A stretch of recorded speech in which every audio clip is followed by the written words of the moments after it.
It was from the road or not at all, so no one complain that I'm driving, please. It is the final 5 Fact Friday of 2024.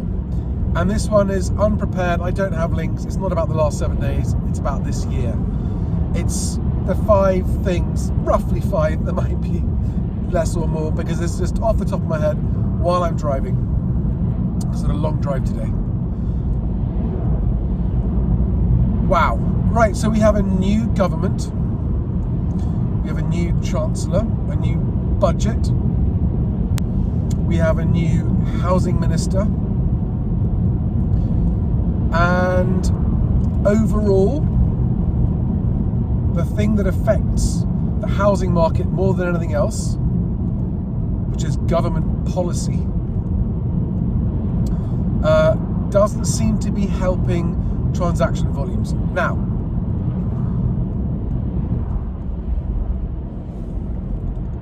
in the budget, the housing measure I was most hoping for to help transactions, because more transactions helps everybody without exception. I was hoping that Rachel Reeves would decide not to revert stamp duty thresholds back down for first-time buyers for everybody, right? All these thresholds are dropped back down after they were put up temporarily by the last government. The effect of that, as I expected, is that it's created a flurry of transactions happening between the budget and people trying to get their property transactions completed before the 31st of March 2025, which is when, on the 1st of April, the thresholds drop. And stamp duty is a terribly bad tax. I'm not against the government raising money when it needs to raise money for things it needs to raise money for, but this actually is a false economy, because if the government was to scrap stamp duty permanently and completely on residential home moving transactions, so in other words, if you're a limited company, no, you still pay stamp duty. If it's a second home or a third home, you still pay stamp duty. But for all home movers moving in or out of their only home, there's never stamp duty. If they did that, there is strong evidence to suggest that the number of transactions would double, or even more than double. That would create social mobility. It would create extra income from the Treasury for all of the fees generated from those transactions. And I think that even without replacing stamp duty with any other tax like land value tax and that kind of stuff, I think land value tax needs to replace council tax.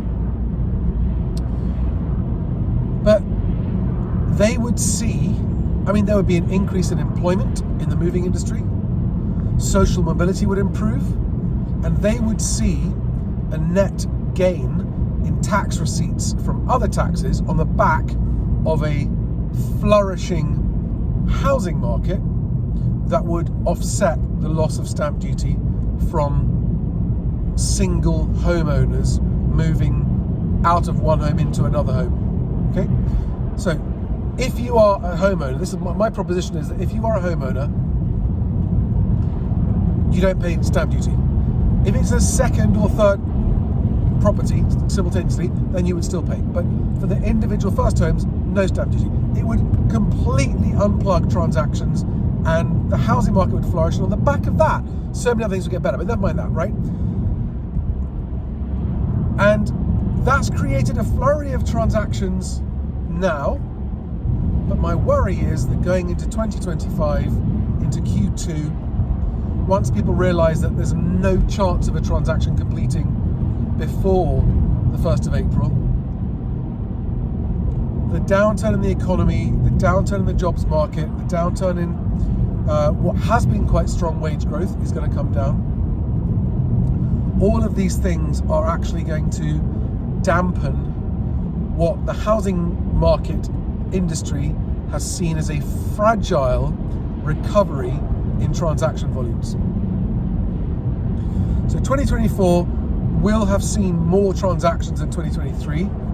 That's not difficult. 2023 was a record low in transaction numbers. So it was always going to be higher. But, we should be, ideally, if all moving demand could be met, we'd be seeing nearer 2 million transactions a year. Why do I think that? Well, not that long ago, 2007, there were 1.6 or 1.7 million transactions that year. And that's with stamp duty. So I reckon that if you scrap stamp duty for home movers, you'd see a doubling of housing transactions, from which everyone would benefit, including the economy as a whole. Okay. So, because the economy is looking very negative in 2025, the Bank of England this week not only didn't cut interest rates, it has revised its growth forecast for Q4 this year down from growth of 0.3% down to 0%, no growth. That's a sharp, and they're doing that in the last month of the quarter. Think about what that means. In month 3 of Q4, they're going, actually, there's going to be no growth. That means they're expecting a sharp contraction in December itself. What else? Oh yeah, house prices. Okay, the most important fact that has been uncovered in 2024 as far as house prices are concerned is that the ONS consistently overstates house prices in its initial house price bulletins. And this is not me speculating, this is not a theory, this is the ONS's own data confirming this to be the case, because they revise down and down and down, but they don't publish revision bulletins, so we never hear about it. You have to go and look for it. But thanks to that article in the Telegraph, they put that graph up there of just how much prices get revised down because they consistently overstate them. So the ONS always says that they are provisional estimates, but newspapers and the housing market tend to treat it as absolute gospel fact. No. And awareness of this discrepancy, shall we call it, is beginning to permeate through the housing market. Okay? Off the top of my head, I can remember that the ONS bulletin for September 2023 house prices was £291,000. And the ONS bulletin for 2024 October prices was £292,000. So £1,000 up, which is 0.3%.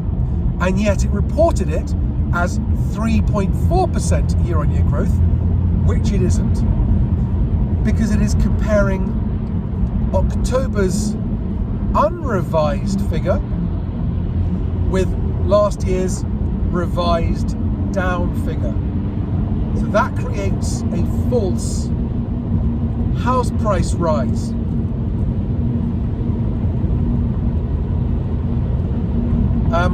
Now listen, there is good news for some people and not for others.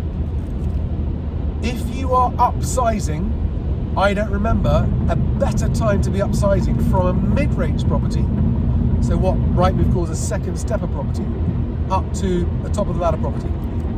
You are quids in if that's what you're doing, because the difference in price between second stepper properties and top of the ladder properties has closed significantly, and will continue to do so, because prices at the top of the ladder sector of the market are falling faster than at any other sector of the market, which is bad news if you are downsizing. And anyone that watches my channel regularly will know that for the last few months I've been saying, look, top of the ladder home sellers, people selling 4 or 5 bedroom homes or above, are coming to the market at roughly 20% too much on average. Not all of them. The wise ones are coming in realistically and selling quickly, but most of that market is overvalued substantially, which is why you are seeing the biggest drops in asking price from Rightmove at that level. Okay. Yesterday, I had a one-to-one video call with a follower of this channel who said that they booked the call with me because they've been on the market with their 5-bedroom home for 3 months. And they heard me say in one of my recent live streams, if you've been on the market for 3 months or more, they heard me say that if you are a buyer looking to buy and you can see properties that have been on the market for 3 months or more, don't be afraid to go and view them and offer 20% below asking. And this seller who booked the call with me said to me that that was like this wake-up call, just an absolute massive wake-up call to them, that they hadn't considered that the property was massively overvalued. They really trusted the agent, and etc., etc.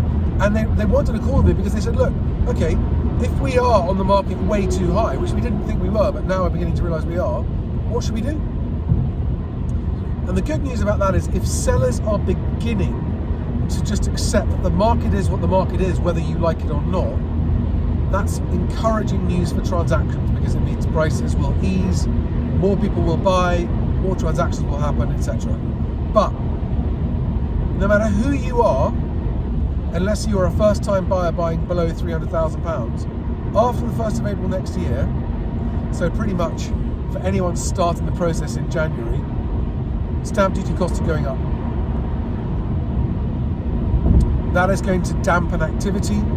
It's going to be another downward effect on prices.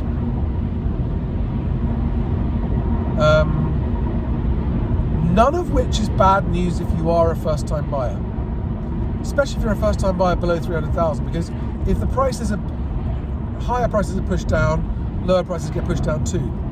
However, there is still this weird sandwich effect in the second stepper homes where there's demand from buyers who are upsizing from their first home into a second one, as well as demand from people who are downsizing from their top of the ladder home back to what might be considered a second stepper home.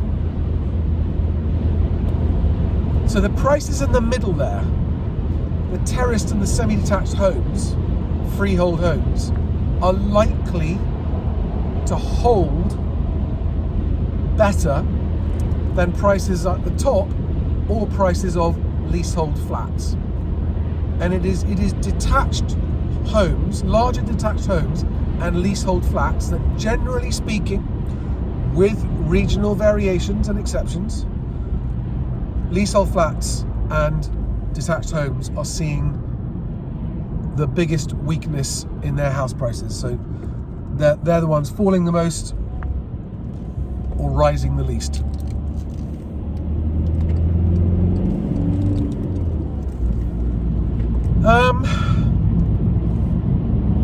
If you're a first-time buyer, 2024, based on the national figures, affordability is improving.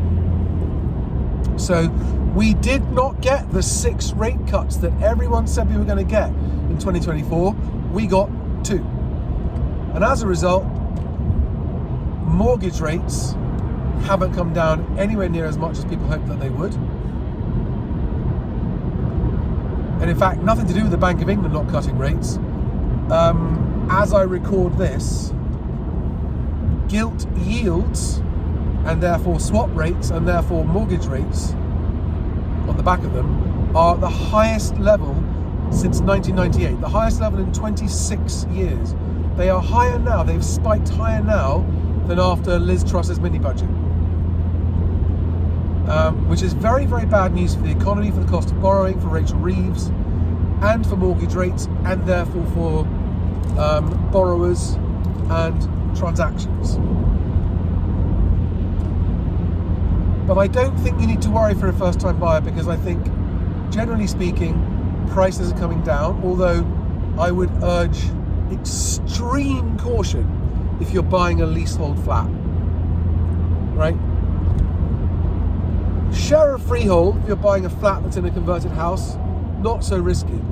But leasehold where there are service charges, regular service charges, and there's no control of those, like that person who messaged me last week said that their service charge had doubled from £3,000 a year to £7,000 a year, that is going to put a massive knock on that property's value and make it harder for them to sell. So if you're a first-time buyer and you want to own a home, forget making money off it. You're not going to make money off it. But affordability is going to improve. Even if mortgage rates creep back up, I think that because wage growth is still, so nominal wage growth is outpacing house price growth, even in the strongest sectors. That means wages are rising faster than house prices, even before you take into account inflation. And even after taking account inflation, wages are still rising, actually much more strongly than house prices. So that is good news if you're a first-time buyer. So, first-time buyers want to buy because they want a home, mostly. And it's always a good time to buy a home if you've been out there viewing, found a home that you want to live in, had your offer accepted and you haven't overpaid, and you're not planning to move for at least 10 years, buy a home. Nothing better than owning the home you live in, unless it becomes a millstone around your neck and you can't get out of it, right? So buy because you need and want a home. Don't buy because you think you're going to make money, because all the while that both inflation, which is going up again, and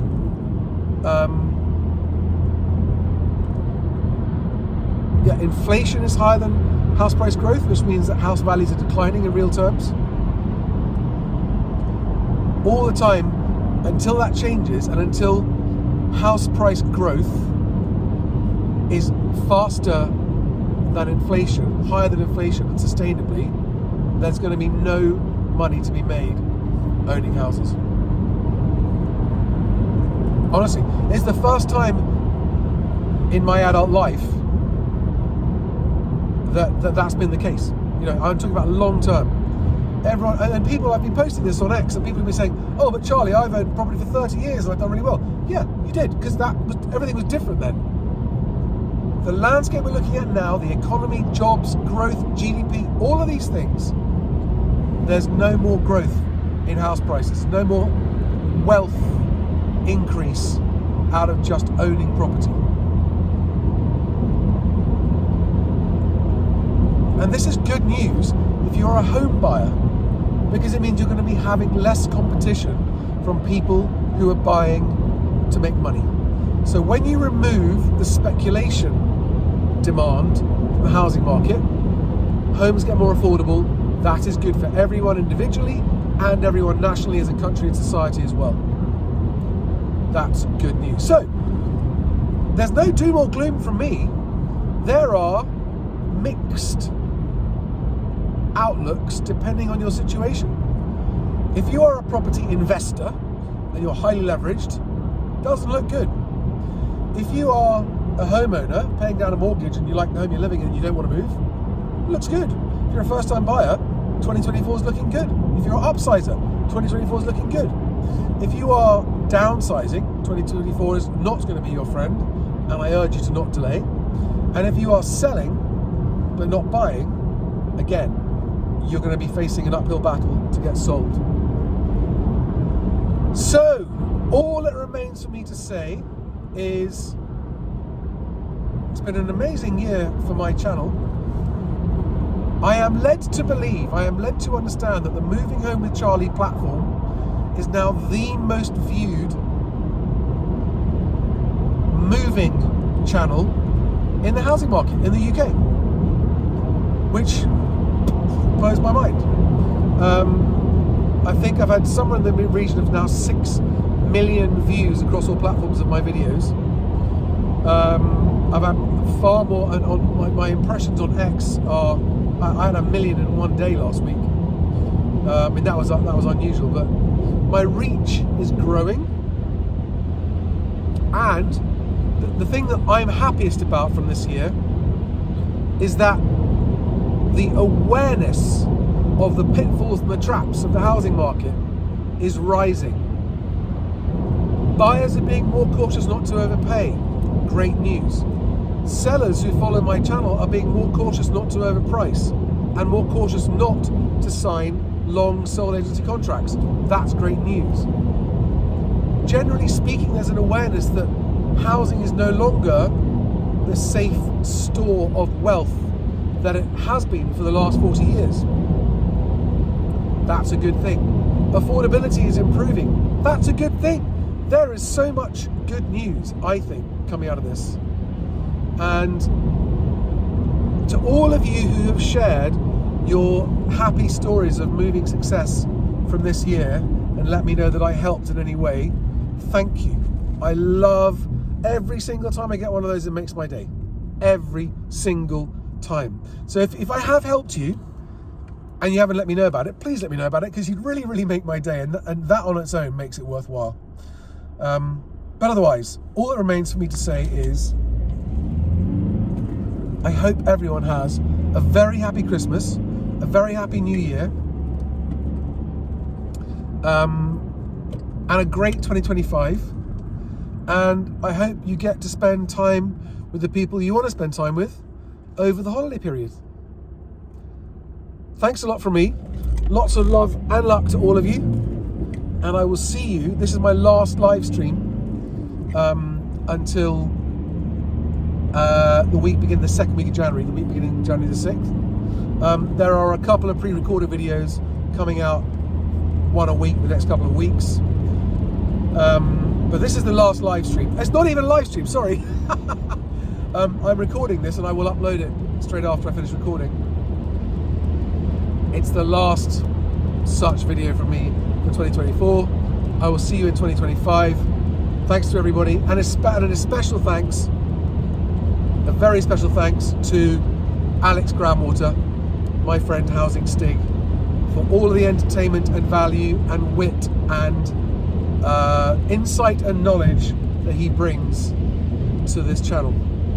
Thanks guys, see you soon, have a great time, bye bye.